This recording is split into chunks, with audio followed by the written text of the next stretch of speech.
2 महीना का अंदर एक बार आएंगे। विपक्षी एकता का मिशन कितना हुआ पूरा?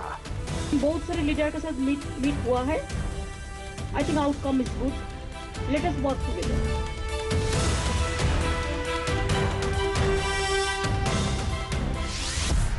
क्या पेगासस की जांच से निकलेगा सच?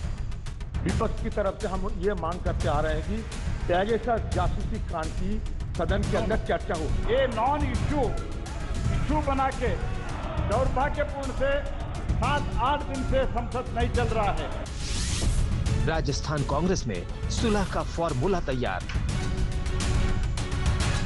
मैं समझता हूं कि हम लोग वापस 2023 के अंदर कांग्रेस पार्टी सरकार बनाएगी। कहीं गरजे कहीं बरसे सियासत मॉनसूनी।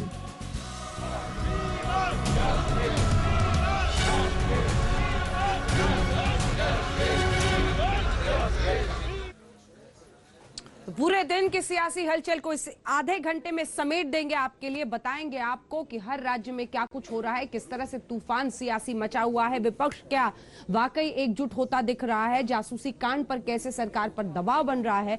लेकिन शुरुआत जाति जनगणना के मामले से। जी हां, अब हम आपको दिखाएंगे कैसे नीतीश कुमार, तेजस्वी यादव इस मामले पर एक नजर आ रहे हैं। जात क्या है, क्या सेंसस से अगर जाति के आधार पर उसे किया जाता है, जातिवाद की नींव और गहरी नहीं होगी? कई सारे सवाल है, पहले ये रिपोर्ट देखिए। हाउस से हम लोगों ने सर्वसम्मति से प्रस्ताव पारित किया है कि जनगणना जाति आधारित होनी चाहिए। हम लोगों की तो इच्छा है भाई कि होना चाहिए और सबके हित में। इन्हें सुनिए। मुख्यमंत्री जी लगातार जो है कहते रहते हैं कि हम इसके पक्ष में हैं, लेकिन कराएगा कौन? इन्हें सुनिए। नीतीश कुमार ने देश भर में सभी पिछड़ा वर्ग समाज मांग रहा है। जातियों के आधार पर शादियां भी लोगों में हो रही हैं, रिश्तेदारी हो रही है, रिलेशनशिप हो रही है, तो कास्ट बेस्ड जनगणना अच्छी बात है, बुरी बात नहीं है। इन्हें सुनिए। जनगणना होना ही है, होना चाहिए और लगातार हम लोग संघर्ष किए हैं। इन्हें भी सुनिए। जब तक देश के स्तर पे जातीय जनगणना नहीं होगी तब तक मुकम्मल निदान नहीं हो सकता है। पार्टियां अलग अलग, लेकिन एक मुद्दे पर सभी एक मत है, यानी जातिवार जनगणना के पक्ष में है। सभी का एक नजरिया है, देश में जाति के आधार पर मतगणना होनी चाहिए। अब सवाल है कि चाहते सब हैं, लेकिन फिर होता क्यों नहीं? दरअसल 9 दशक पहले जाति के हिसाब से जनगणना हुई थी। उसके बाद से आज तक ये शब्द सियासी नारों और वादों में ही झूलता रहा। जाति आधारित जनगणना को लेकर पक्ष और विपक्ष एक मंच पर है, लेकिन नतीजा ढाक के 3 पात। बिहार विधानसभा में यही मुद्दा एक बार फिर गूंजा, और तो और तेजस्वी यादव जातिवार जनगणना को लेकर मुख्यमंत्री नीतीश कुमार से भी मिले। बड़ी बात यह है कि दोनों इस मुद्दे पर एक मंच पर खड़े हैं। भाई आप प्रधानमंत्री जी से समय लीजिए और समय लेकर के सारे दल जो भी बिहार विधानसभा में हैं, वो सारे दल के नेता डेलीगेशन एक हम लोग कमेटी बना करके प्रधानमंत्री से मिले, समय लेकर के इस काम को कराया जाए। मुख्यमंत्री जी से जब बात हुई तो मुख्यमंत्री जी ने कहा कि हम इसके पक्षधर हैं। ये हो जाने से आखिर पता होगा, तभी ना बजट में आप उनके जन कल्याण के लिए आप अलग से प्रोविजन रखिएगा, अलग से योजना बनाइएगा। तो ये जानकारी तो होनी ही चाहिए, और ये जानकारी केवल सरकार को ही नहीं होनी चाहिए, बल्कि बिहार के या देश के नागरिकों को भी जानकारी होनी चाहिए कि आखिर किसकी कितनी आबादी है। 90 से ये दिमाग में बात आई और उसके बारे में हम कई बार बता चुके हैं, लेकिन यहाँ पर भी हाउस के अंदर भी इन बातों को रखे 2019 में भी और 2020 में भी, तो वहाँ से भी हम लोगों ने सर्वसम्मति से प्रस्ताव भेजा है। हम तो आग्रह करेंगे कि एक बार जरूर करना चाहिए, ताकि मालूम हो जाए और जो गरीब गुरबा तबके के लोग हैं, SC ST के अलावे बाकी जो लोग हैं, उनको भी इसका लाभ मिलेगा और पता चल जाएगा कि सही मायने में इनकी संख्या कितनी है। जाति आधारित जनगणना का प्रस्ताव बिहार विधानसभा में 2019 और 2020 में पारित हो चुका है। बीते 3 दशक से ये मामला लटका और अटका हुआ है। मांग यही है कि OBC जातियों की संख्या देश में कितनी है, दूसरे वर्गों की तुलना में OBC जातियों की आर्थिक स्थिति क्या है, दूसरे वर्गों की तुलना में ओबीसी जातियों की शैक्षणिक स्थिति क्या है? ओबीसी जातियों के अंदर किसे कितना फायदा मिल चुका है? इस पूरे विवाद की जड़ में है संसद में दिया गया केंद्र सरकार का जवाब। मोदी सरकार ने संसद में जानकारी देते हुए कहा है कि अनुसूचित जातियों और अनुसूचित जनजातियों के सिवाय कोई जातीय जनगणना नहीं होगी। यानी जनगणना का आधार जाति नहीं बल्कि आर्थिक और सामाजिक दृष्टिकोण होगा। मॉनसून सत्र में केंद्र सरकार ने साफ कर दिया है कि राष्ट्रीय जनगणना में गणना का आधार जाति नहीं होगी। एक लाइन में समझे तो 10 सालों के लिए जातिवार जनगणना का मामला फिर लटक गया। ये तब है जब बीजेपी के नेता और मोदी सरकार में मंत्री इसी मांग को दोहरा रहे हैं। कास्ट बेस इसलिए जनगणना होनी चाहिए क्योंकि समाज में कास्ट वर्तमान समय में मौजूद है। तो जब जातियां मौजूद हैं, जातियों के आधार पर शादियां भी लोगों में हो रही हैं, रिश्तेदारी हो रही है, रिलेशनशिप हो रही है, तो कास्ट बेस्ड जनगणना अच्छी बात है, बुरी बात नहीं है। नीतीश कुमार ने देश भर में सभी पिछड़ा वर्ग समाज मांग रहा है, उसमें सरकार भी उसके बारे में सोचते आगे आने वाले दिनों में वो सभी पार्टियों का निर्णय लेकर आगे बढ़ेगा। लंबे अरसे से मांग यही है कि पिछड़ी जाति की संख्या का पता लगाए बिना भागीदारी की नीति कैसे सुनिश्चित होगी। यह विषय गंभीर विचार मांगता भी है और ग्रुप ऑफ मिनिस्टर्स को न केवल पॉलिटिशियंस से बल्कि समाज के विभिन्न वर्गों के नेताओं से और विद्वानों से भी बातचीत करना चाहिए। ये सभी चर्चाओं के बाद ही इस पर एक अंतिम निर्णय लेना चाहिए। 1931 में एक बार सिर्फ ओबीसी का उस समय जनगणना हुई थी। 80 साल हुए कि ओबीसी का जनसंख्या कितना है इसके बारे में सेंसस नहीं हुआ है। अगर हम इस समय भी सेंसस में ओबीसी का सेंसस नहीं करेंगे तो ओबीसी को सोशल जस्टिस देने के लिए और 10 साल हम उन पर अन्याय करेंगे। सब जाति के लिए हम लोगों ने कहा प्रोसीडिंग है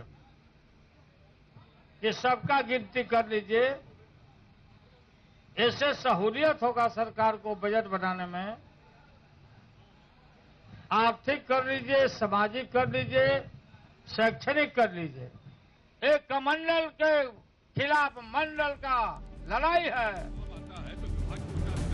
जाति आधारित जनगणना का प्रस्ताव बिहार विधानसभा में सर्वसम्मति से पारित है। महाराष्ट्र विधानसभा में भी केंद्र सरकार से जाति आधारित जनगणना कराए जाने की मांग के प्रस्ताव को हरी झंडी मिल चुकी है। महाराष्ट्र, उड़ीसा, बिहार और उत्तर प्रदेश में कई राजनीतिक दलों की मांग है कि जाति आधारित जनगणना कराई जाए। वैसे राष्ट्रीय जनगणना महामारी की वजह से शुरू नहीं हुई है, अगले साल प्रक्रिया शुरू होगी। ऐसे में पार्टियों की मांग है कि केंद्र सरकार अपना स्टैंड बदले। ठीक है, एक बात हो सकती है कि जातीय जनगणना राज्य की ओर से कराई जाए, लेकिन मुकम्मल निदान किसी एक राज्य में जातीय जनगणना करने से नहीं हो पाएगा। जब तक देश के स्तर पर जातीय जनगणना न हो, जब तक देश के स्तर पर जातीय जनगणना नहीं होगी, तब तक मुकम्मल निदान नहीं हो सकता है। 2011 की राष्ट्रीय जनगणना से पहले लोकसभा ने सर्वसम्मति से प्रस्ताव पास कर ओबीसी समेत हर जाति की जातिवार जनगणना का समर्थन किया था। 2018 में मोदी सरकार ने भी 2021 में जातिवार जनगणना का वादा किया था। मनमोहन सरकार ने तो लोकसभा में सर्वसम्मति से पास प्रस्ताव को ठुकरा दिया था और मौजूदा सरकार ने यू टर्न लिया है। तो क्या केंद्र में सरकार कोई भी रही हो, जाति आधारित जनगणना पर बातें तो खूब करती है, लेकिन एक्शन कोई नहीं लेना चाहता। बिहार के मुख्यमंत्री दिल्ली दौरे पर हैं और प्रधानमंत्री से उनकी मुलाकात होगी। मुलाकात के दौरान जाति आधारित जनगणना पर चर्चा भी होगी। तो क्या बात बनेगी, ये सबसे बड़ा सवाल है। आज तक ब्यूरो। जाति जनगणना और राजनीति की पूरी कहानी हमने आपको बता दी। इधर जाति आधारित जनगणना को लेकर मांग उठ रही है, उधर दिल्ली से वापस लौटते वक्त ममता बनर्जी ने मिशन 2024 का ब्लूप्रिंट जारी कर दिया। ममता ने ऐलान किया है कि अब हर 2 महीने में दिल्ली आएंगी। 2 लाइन में सबसे बड़ी बात समझाई। सबसे पहले सुनिए ममता बनर्जी का नेक्स्ट प्लान क्या होगा। हमने सोचा कि 2 महीना का अंदर एक बार आएंगे। 5 दिनों में ममता ने दिल्ली में कई बड़ी मुलाकातें की, विपक्षी एकता को एक सूत्र में पिरोने की कोशिश की। सोनिया गांधी और राहुल गांधी से ममता की मुलाकात 2024 की दिशा में एक अहम कदम है। केजरीवाल से ममता की मीटिंग एक मंच पर सबको लाने से जोड़कर देखी जा रही है। ममता ने दिल्ली से वापस लौटते वक्त अपनी नीति और नीयत भी साफ कर दी। We met for political purpose, we met for development purpose. Both are very good. लोकतंत्र को बचाने के लिए सबको मिलके एक साथ पे काम करेगा। देश सबसे बड़ा जगह है काम करने का। अगर लोकतंत्र खतरा में है तो देश खतरा में हो जाता है। तो लोकतंत्र बचाओ, देश को बचाओ। This is our slogan. And let us do the work for farmers, laborers, unemployed youth, and other also. Sharad Pawar और ममता की मुलाकात को लेकर कयासबाजी का बाजार गर्म रहा। सवाल उठे, ममता कई नेताओं से मिली तो शरद पवार से क्यों मुलाकात नहीं हुई? ममता ने कयासबाजी को विराम दे दिया, बता दिया कि दोनों की फोन पर बात हो गई और अगली बार दिल्ली में मुलाकात होगी। हालांकि शरद पवार और ममता बनर्जी एक दूसरे से मिले बगैर ही दिल्ली से रवाना हो गए, लेकिन विपक्ष के आक्रामक तेवर से ये साफ है कि दोनों कट्टावर नेताओं की विपक्ष की एकजुटता में अहम भूमिका है और दोनों जानते हैं कि सबसे बड़ी चुनौती उनके सामने इस एकता को बरकरार रखना है। ममता ने विपक्ष के सभी दलों को यही मैसेज भी दिया, जैसे बंगाल मॉडल से मोदी और शाह को रोका, ठीक वैसे ही देश में बीजेपी को रोकना मुमकिन है। बस चुनौती यह है कि हिंदुओं के ध्रुवीकरण को रोकना है। 2024 में मोदी के खिलाफ सभी पार्टियों को एकजुट करने के लिए ममता का प्लान तैयार है। पॉलिटिकल पर्पस में जो ऑपोजिशन को यूनिटी एक सब मिलके करेंगे तो इससे अच्छा और कुछ नहीं हो सकता है। और हॉट लीडर को तो नहीं मिल पाया कि वो हाउस में सेंट्रल हॉल में इज नॉट अलाउड अभी कोविड के लिए, तो लेकिन बहुत सारे लीडर के साथ मीट हुआ है। I think outcome is good. Let us work together. Delhi दौरे पर आई ममता बनर्जी पर शुभेंदु अधिकारी का रिएक्शन भी आया। शुभेंदु ने ममता के मिशन 2024 को लेकर भविष्यवाणी की। Positive meeting. I think the positive result must come out in the next future. United India का नारा, जो नारा 2019 में ब्रिगेड पैरेड में दिया, मैं भी उसकी साथ थी, एक साथ हाथ उठाया, कोई फायदा नहीं हुआ। फारूक अब्दुल्ला जी भी था, बदरुद्दीन आजमल भी था, सब था, फायदा कुछ नहीं हुआ, आगे भी कोई फायदा नहीं हुआ। मोदी जी 400 सीट से भी ज्यादा लेकर फिर आएगा। ममता ने अपने पत्ते खोल दिए। 2024 से पहले बीजेपी के खिलाफ राज्यों में मोर्चेबंदी करेगी। 2024 से पहले बीजेपी का बड़ा इम्तिहान 2022 में यूपी चुनाव में होगा। ममता बनर्जी की नजर यूपी चुनाव पर भी है और वो समाजवादी पार्टी के प्रचार में अपना दम दिखा सकती हैं। वहीं त्रिपुरा में टीएमसी ने बीजेपी के खिलाफ सियासी जंग छेड़ दी है। टीएमसी नेता मोदी के खिलाफ देश में सबसे बड़ा चेहरा ममता को बता रहे हैं। The movement, the attitude, the struggle of Mamata Banerjee. So naturally the slogan is coming, आपकी बार दीदी की सरकार। कार्यान्वयन की स्थिति के बारे में दिल्ली में खेला होवे का नारा विपक्ष लगा रहा है, तो बंगाल में टीएमसी अब की बार ममता दीदी की सरकार का नारा बुलंद कर रहा है। भले ही 2024 दूर है, लेकिन टक्कर की तैयारी जबरदस्त है। दिल्ली से मौसमी सिंह के साथ सूर्याग्नि रॉय, कोलकाता, आज तक। तो सियासत मॉनसूनी है, इसका असर संसद से सड़क तक दिख रहा है। कथित जासूसी कांड को लेकर विपक्ष फुल फॉर्म में है। ये रिपोर्ट देखिए।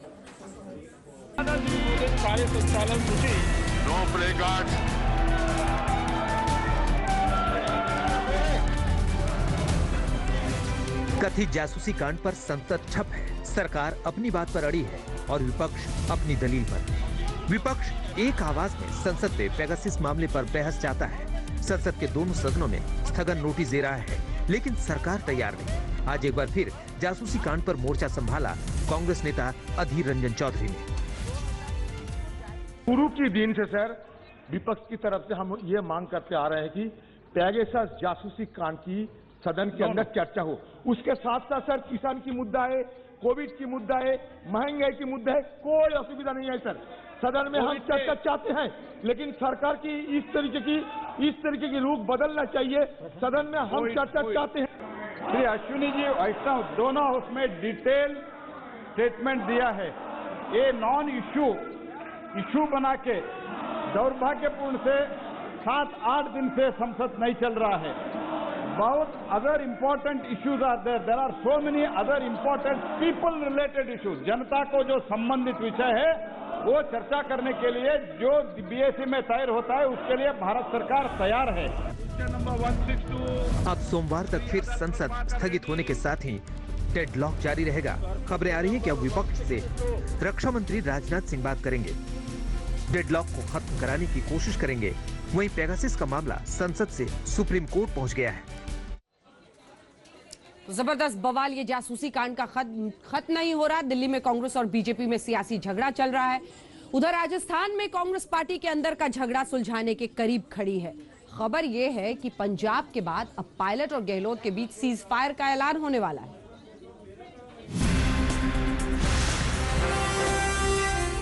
गहलोत और पायलट के बीच सुलह का फॉर्मूला करीब करीब तैयार है। मंथन और चिंतन का दौर जारी है और बड़ी खबर यही है कि जल्द कई मंत्री बदले जा सकते हैं। बड़ा फेरबदल हो सकता है। वहीं सचिन पायलट को नई जिम्मेदारी क्या मिलेगी, ये आला कमान तय करेगा। किसी को लेकर के कोई शक और संशय नहीं है। जैसे मैंने पिछली बार कहा, मैं दोहराना चाहता हूं कि हर कोई हाई कमांड के ऊपर पूरा विश्वास रखता है और उन्होंने कहा है कि जो हाई कमांड तय करेगा, जिस भूमिका के अंदर तय करेगा, वो सबको मंजूर है, हर एक व्यक्ति को। राजस्थान कांग्रेस के प्रभारी अजय माकन ने 2.5 दिनों तक नेताओं और मंत्रियों से रायशुमारी की। नेताओं का मन टटोला और दिल्ली लौट गए। जाने से पहले माकन ने मुख्यमंत्री अशोक गहलोत के मंत्रिमंडल में शामिल मंत्रियों के बारे में संकेत दिया कि फेरबदल किए जाएंगे। माकन ने कहा कि कई मंत्री मेरे पास आए और उन्होंने कहा कि हम सरकार में नहीं, संगठन में काम करना चाहते हैं। उन्होंने कहा कि अगर जरूरत पड़े तो हम लोग मंत्रिमंडल को छोड़ करके हम संगठन के लिए भी कार्य करने को तैयार हैं। हमारे कई ऐसे मंत्री भी मुझे मिले, मैं दिल की गहराइयों से उनका भी धन्यवाद करना चाहता हूं। तो हमारे संगठन के अंदर, सही बात है, हर जगह के ऊपर आशाएं, इच्छाएं, आकांक्षाएं होती हैं, लेकिन हमारे संगठन के अंदर ऐसे भी लोग हैं जो कि सरकारी ओहदों को भी छोड़ करके संगठन के लिए काम करने के लिए आतुर हैं। हमें ऐसे लोगों पे गर्व है। दिल्ली में आला कमान को अपनी रिपोर्ट दिए जाने को लेकर अजय माकन ने कहा कि मैं ही दिल्ली हूं और मैंने रिपोर्ट ले ली है। गौरतलब है कि अजय माकन ने कांग्रेस को समर्थन देने वाले 115 विधायकों से फीडबैक लिया है और फीडबैक लेने के दौरान वो अकेले बैठे हुए थे। ऐसे में माना जा रहा है कि कांग्रेस आला कमान गहलोत और पायलट से बिल्कुल निष्पक्ष फीडबैक चाहता था। माकन के बयान के बाद चर्चा ये होने लगी है कि कौन कौन से मंत्री ड्रॉप हो सकते हैं। भले ही बीजेपी तंज कस रही हो, लेकिन पंजाब के बाद अब कांग्रेस आला कमान राजस्थान में सियासी कलह को दूर करने में जुट गया है। मुख्यमंत्री अशोक गहलोत और सचिन पायलट के बीच सुलह को लेकर जो कुछ राजस्थान में होना है हो चुका है। अब फैसला कांग्रेस आला कमान को लेना है। मुख्यमंत्री अशोक गहलोत ने विधायकों के साथ बैठक में कहा कि भूलो और माफ करो, मगर अशोक गहलोत और सचिन पायलट के बीच सुलह तभी हो पाएगा जब अशोक गहलोत सचिन पायलट को गले लगा पाएं। कैमरामैन शर्मा के साथ शरद कुमार, जयपुर, आज तक। तो तमाम सियासी खबरें आपने 8 बजे देख ली। 8:30 बजे जब हम लौटेंगे तो आपको दिखाएंगे राज कुंद्रा पॉन्ड केस में फंसे अब बीजेपी उन पर क्यों बरस पड़ी है। देखते रहिए स्पेशल रिपोर्ट। नमस्कार, स्पेशल रिपोर्ट में न्यूज रूम से फिर आपका स्वागत है। आपके साथ मैं हूं अंजना ओम कश्यप। गोवा में 2 लड़कियों का गैंगरेप होता है और वहां के सीएम ऐसा बयान देते हैं जिसकी उनसे उम्मीद नहीं की जा सकती। सोचिए उन माँ बाप पर क्या गुजर रही होगी जिनकी बच्चियों के साथ ये वारदात हुई। और सीएम साहब ने कह दिया कि खुद माँ बाप को इस पर सोचने की जरूरत है। रात भर बच्चे बीच पर रहते हैं तो इसमें सरकार और पुलिस पर जिम्मेदारी नहीं डाली जा सकती। बड़ा गैर जिम्मेदाराना ये बयान लगता है। अब इसी पर गोवा से दिल्ली तक सियासत उबल रही है। गोवा के मुख्यमंत्री के बयान पर देश आग बबूला क्यों हुआ?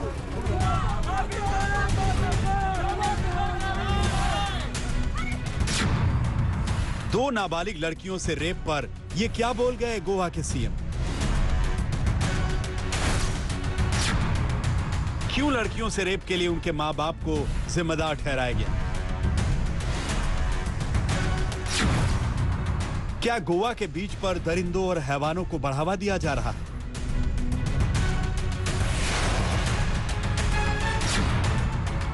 गोवा में लड़कियों की सुरक्षा की जिम्मेदारी आखिर किसकी है? शर्म आती है ऐसे बयानों पर, अफसोस होता है ऐसे बयानों पर। सोचिए, एक ऐसा शख्स जिसे पूरे राज्य का मुखिया बनाया गया और वो इतना गैर जिम्मेदाराना, पल्ला झाड़ने वाला, पीड़ितों को ही दोषी ठहराने वाला बयान दे तो कितना क्रोध आएगा।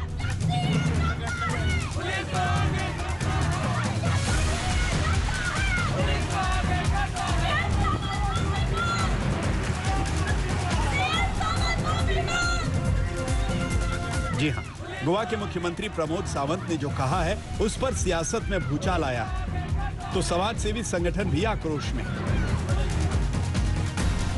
गोवा में 2 नाबालिग लड़कियों के साथ हुए गैंगरेप पर गोवा के मुख्यमंत्री ने उनके माता पिता को ही जिम्मेदार ठहरा दिया और गोवा पुलिस का बचाव किया। सुनिए क्या कह रहे हैं गोवा के सीएम।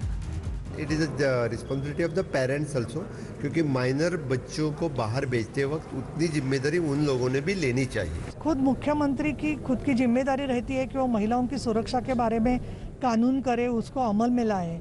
वो अपनी जिम्मेदारी को छोड़ते हुए अलग तरीके से बलात्कार करने वालों की मानसिकता को और प्रोत्साहित करने वाला बयान गोवा के मुख्यमंत्री प्रमोद सावंत उन्होंने किया है। मैंने कल राष्ट्रीय महिला आयोग और नेशनल ह्यूमन राइट्स कमीशन दोनों का ध्यान इस तरफ खींचा है। प्रमोद सावंत ने विधानसभा में भी नोटिस पर एक चर्चा के दौरान बुधवार यानी 28 जुलाई को कहा था कि जब 14 साल के बच्चे पूरी रात समुद्र तट पर रहते हैं तो माता पिता को आत्ममंथन करने की जरूरत है। हम सिर्फ इसलिए ही सरकार और पुलिस पर जिम्मेदारी नहीं डाल सकते कि बच्चे नहीं सुनते। बीजेपी से ताल्लुक रखने वाले प्रमोद सावंत उस सूबे के मुख्यमंत्री हैं जहां देश में सबसे ज्यादा टूरिस्ट पहुंचते हैं। जी हां, गोवा में करीब 51 बीच हैं। गोवा को भारत की पार्टी राजधानी भी कहा जाता है। देश विदेश के लाखों टूरिस्ट गोवा घूमने आते हैं और वहां गैंगरेप हो जाता है। ऐसे में टूरिस्टों की सुरक्षा की जिम्मेदारी कौन लेगा? 24 जुलाई की रात गोवा की राजधानी से 30 किलोमीटर दूर बेनोलिन बीच पर 4 लोगों ने अपने आप को पुलिसकर्मी बताकर 2 लड़कियों के साथ गैंगरेप किया। इन 4 लोगों ने लड़कियों के साथ आए 2 लड़कों की पिटाई भी की। बलात्कार में 4 आरोपियों में से एक सरकारी कर्मचारी भी है। हालांकि चारों आरोपियों को गिरफ्तार कर लिया गया है, लेकिन रेप को लेकर गोवा सीएम का बयान पूरे देश को नागवार गुजर रहा है और उनकी सरकार के मंत्री सीएम के इस गैर जिम्मेदाराना बयान का समर्थन कर रहे हैं। No, I do not believe in this, but what Chief Minister has said, the minor children's.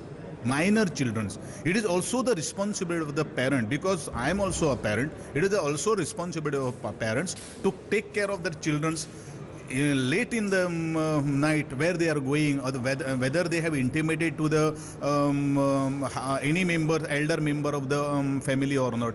This is to be discussed, no? And every blame you cannot shoulder on the government.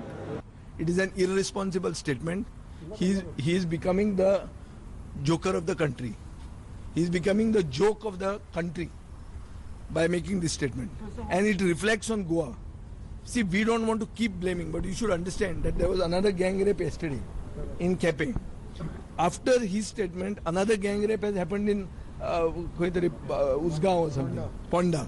So that means this is a series of gang rapes. So the Nirbhayas of Goa are crying, and the Chief Minister should open his heart, should admit that he made a wrong statement and apologize to the people, first to the victim's family and then to the people. Goa के CM Pramod Sawant के बयान पर ऐसा बवाल मचा है कि लोग न सिर्फ उनकी तीखी आलोचना कर रहे हैं, बल्कि गोवा को महिलाओं के लिए असुरक्षित बता रहे हैं और मुख्यमंत्री से इस्तीफा मांग रहे हैं। कांग्रेस के प्रवक्ता रणदीप सुरजेवाला ने ट्वीट कर कहा, इस तरह की ज्ञान की बातें करने वाले मुख्यमंत्री को इस्तीफा देकर अपने घर चले जाना चाहिए।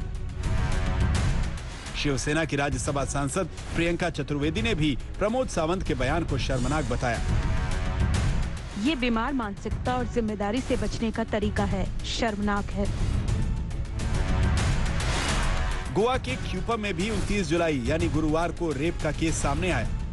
हम आपको बता दें कि गोवा में पिछले 1 हफ्ते में बलात्कार के 3 मामले दर्ज हो चुके हैं। क्यूपम में रेप की वारदात ऐसे समय हुई जब गोवा के सीएम 2 नाबालिग लड़कियों के साथ हुए बलात्कार के लिए उनके माता पिता को ही दोषी ठहराने की टिप्पणी कर चुके थे।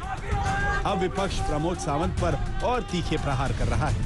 पणजी से हरीश वोलवईकर के साथ आज तक ब्यूरो।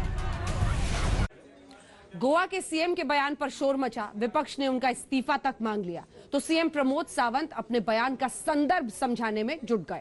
आज उन्होंने कहा है, एक जिम्मेदार सरकार के प्रमुख और 14 साल की बेटी के पिता के तौर पर मैं काफी दुखी हूं।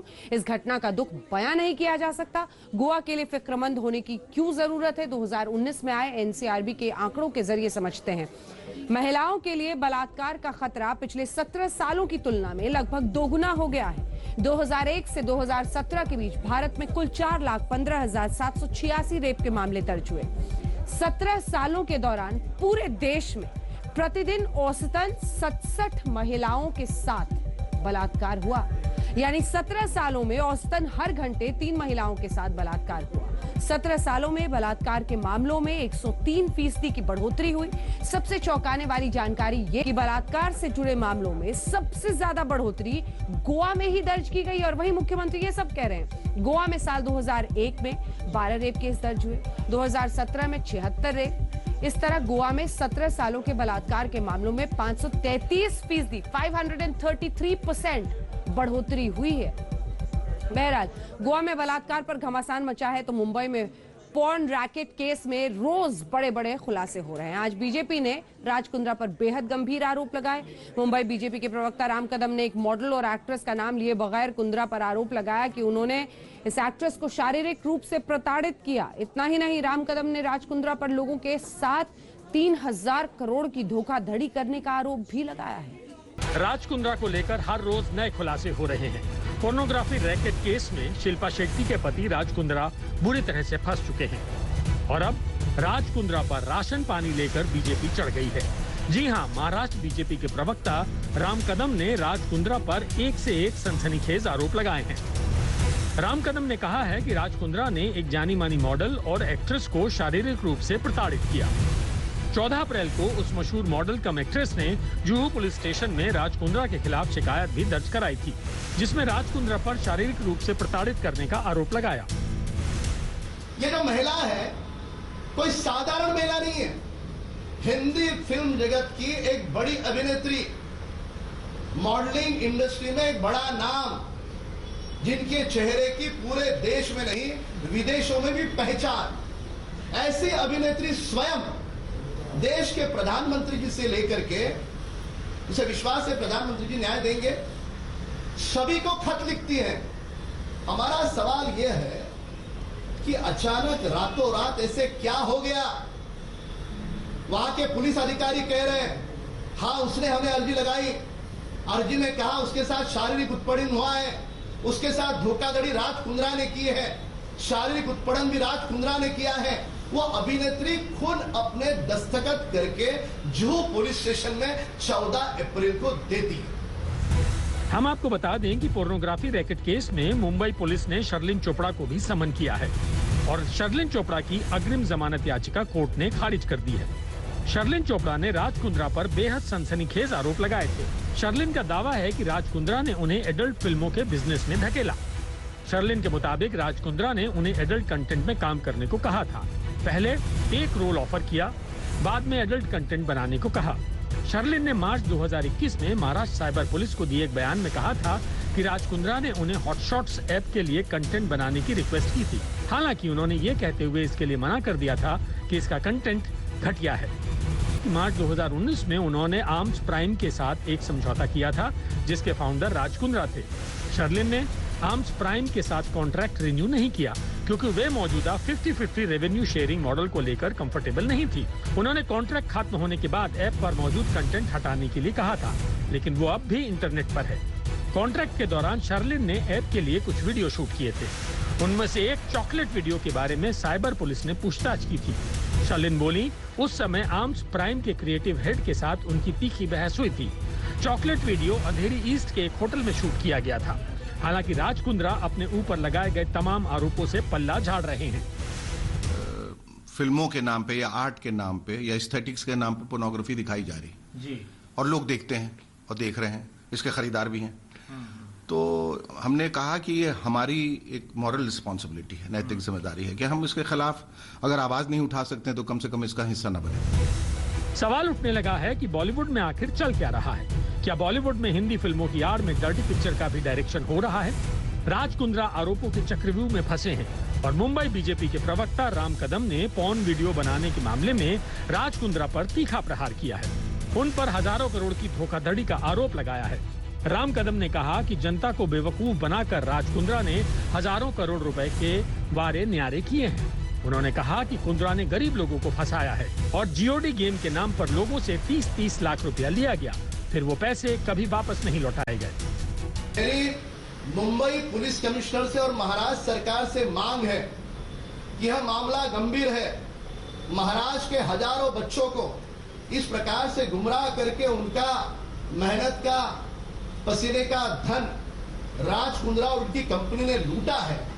इसकी वे तुरंत जांच करें। जांच करके जो भी तथ्य हैं देश और दुनिया के सामने रखें और जो आरोपी है वह जेल की सलाहों के पीछे जाए, ये हमारी मांग है। राम कदम ने कहा है कि राज कुंद्रा ने इस गेम में पत्नी शिल्पा शेट्टी के नाम और उनकी फोटो का भी इस्तेमाल किया है। देश भर में बड़े पैमाने पर लोगों को बेवकूफ बनाकर उनसे पैसों की उगाही की गई। इस तरह से राज कुंद्रा ने 2500 से लेकर 3000 करोड़ रुपए की धोखाधड़ी की है। राम कदम कहते हैं कि ये गड़बड़ घोटाला विवियन इंडस्ट्री के जरिए किया गया है। राम कदम ने पुलिस पर भी सवाल उठाए हैं। उन्होंने पूछा कि जब लोग राज कुंद्रा के खिलाफ शिकायत लेकर उनके पास गए तब उन्हें कुंद्रा के खिलाफ कार्रवाई करने से किसने रोका था? इसकी भी जांच होनी चाहिए। पंकज उपाध्याय, मुंबई, आज तक। पॉर्न रैकेट केस में राज कुंद्रा कैसे फंसे, पूरी क्रोनोलॉजी समझाएंगे। राज कुंद्रा पोर्नोग्राफी केस में खुलासे पर खुलासे हो रहे हैं, लेकिन आज तक राज कुंद्रा पर एक्सक्लूसिव जानकारी आपके लिए लेकर आया है। अब हम आपको बताने जा रहे हैं कि फरवरी में पॉर्न रैकेट में हुई एफआईआर से लेकर 19 जुलाई की रात राज कुंद्रा की गिरफ्तारी तक कैसे, कब, क्या हुआ।